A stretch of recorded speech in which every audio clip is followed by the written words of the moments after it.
अवयव असेल तर विचार करा. आपण ज्या आधारावरती याचिका दाखल केलेली आहे तो आधार आहे धनगड नावाची कुठलीही जमात या महाराष्ट्रामध्ये अस्तित्वात नाही. हा आपला आधार आहे. आता तुम्ही म्हणाल की धनगड अस्तित्वात नाही, मग त्या जागी कोण आहे? आम्हीच तुम्हाला प्रश्न विचारतो की ते शोधण्याची जिम्मेदारी कोणाची आहे? सांगा ना. सरकारची. अजिबात नाही. सरकार कशाला शोधत बसेल?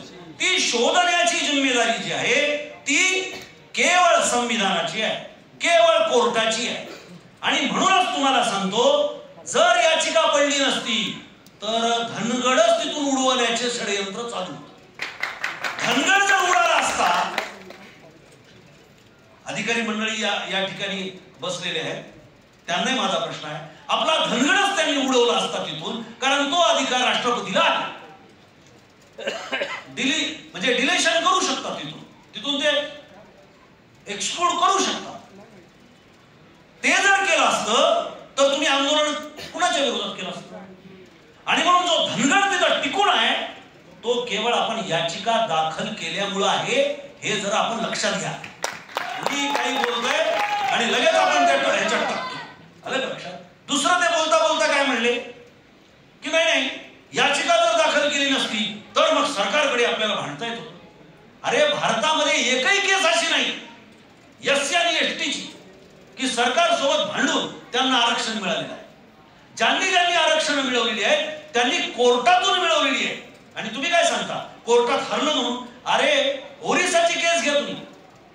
ओरिसाची आपली कुली आणि कुलींची केस हायकोर्टात हरले, पुन्हा हायकोर्टात जिंकले, सुप्रीम कोर्टात हरले, पुन्हा सुप्रीम कोर्टात जिंकले, आणि शेवटी त्यांना न्यायालयानं जिंकवलं. तुम्हाला काय वाटतं की आता कोर्टानं आपल्याला दिले तेही षडयंत्र करून दिलं? मला तुम्हाला एक साधा प्रश्न विचारायचा आहे. सरकार म्हणतोय की Dhangad is not existence in Maharashtra. Dhangad ही जमात महाराष्ट्रात अस्तित्वात नाही. अस्तित्वात आहेत ते धनगर. कोण म्हणतंय? सरकार म्हणतंय. मग सरकारच्याच प्रशासनानं खिल्लारे नावाचं एक कुटुंब ज्याच्याकडे बोगस धनगडचं प्रमाणपत्र काढलंय. आता मी ऐकलं की अशी काही बोगस धनगडची ज्याची प्रमाणपत्र आहे ते सगळे न्यायालयाच्या याचिकाकर्त्यावर ब्लेम करायला लागले. अरे आता ते किती खरं सोडून त्या खिल्लारेला उभं केलं गेलं आणि सांगण्यात आलं की नाही हे कुटुंब बाधित होतंय आणि त्यामुळं मग आपली याचिका त्यांनी फेटाळली. कोर्ट म्हटलं का की धनगड अस्तित्वात नाही असं कोर्टानं म्हटलंय का? नाही म्हटलेलं. त्यामुळे रिव्ह्यू पिटिशन आपण केलंय आणि आपण विनंती करतोय सुप्रीम कोर्टाला की आम्हाला हायकोर्टामध्ये रिव्ह्यू पिटिशन दाखल करण्याची संधी. म्हणजे अभ्यास करणारे येडे, 113 पुरावे गोळा करणारे वेडे आणि सरकारची दलाली करणारे सगळ्यात शहाणे. हा कुठला न्याय?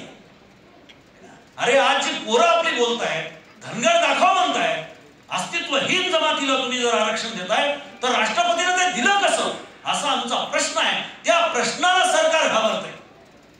सरकार याला नाही घाबरत. साहेब कसंही द्या हो, तुम्हीच देऊ शकता. त्या रच्या जागी ड झाले, डच्या जागी र झाले, याच्या पुढे आपली गाडी जायला हलती. अरे या मंडळींनी अभ्यास केल्यामुळं याचं एक शास्त्र लोकांच्या पुढे आलं. याचं हे काय रॉकेट सायन्स नाहीये, तुम्हाला हेही सांगतो. आणि कोर्टाच्या माध्यमातून पुढच्या काळामध्ये तुमच्या लक्षात येईल आपल्याला हे आरक्षण मिळेलच. परंतु आता GR काढता येतो का? ते 2 मिनिट. GR काढता येतो, 100% काढता येतो. कसा काढता येतो हे आता मी तुम्ही लाईव्ह केलेला आहे. 40-40, 50-50 हजार लोकांनी माझ्या फेसबुकवर ते बघितलेलं आहे.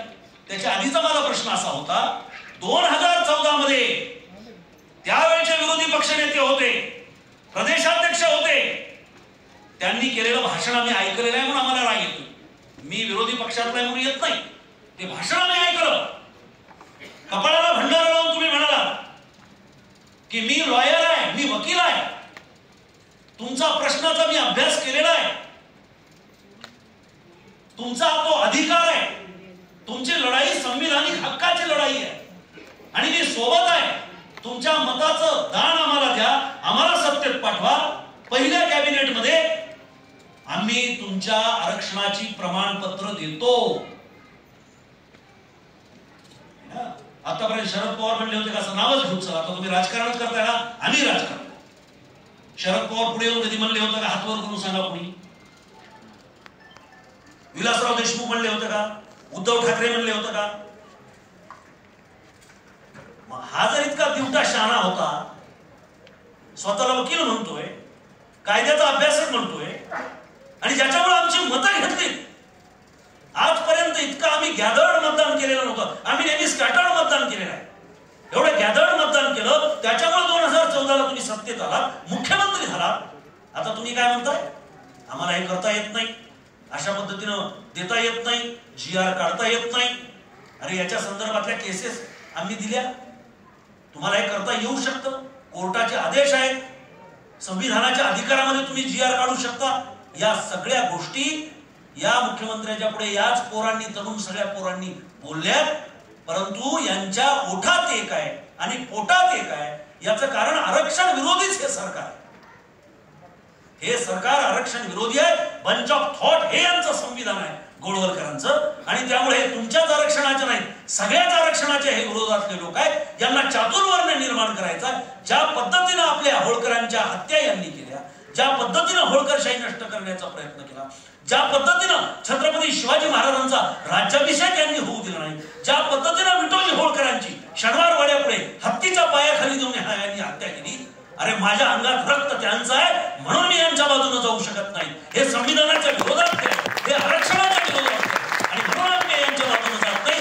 राजकारण गेलं चुलीत.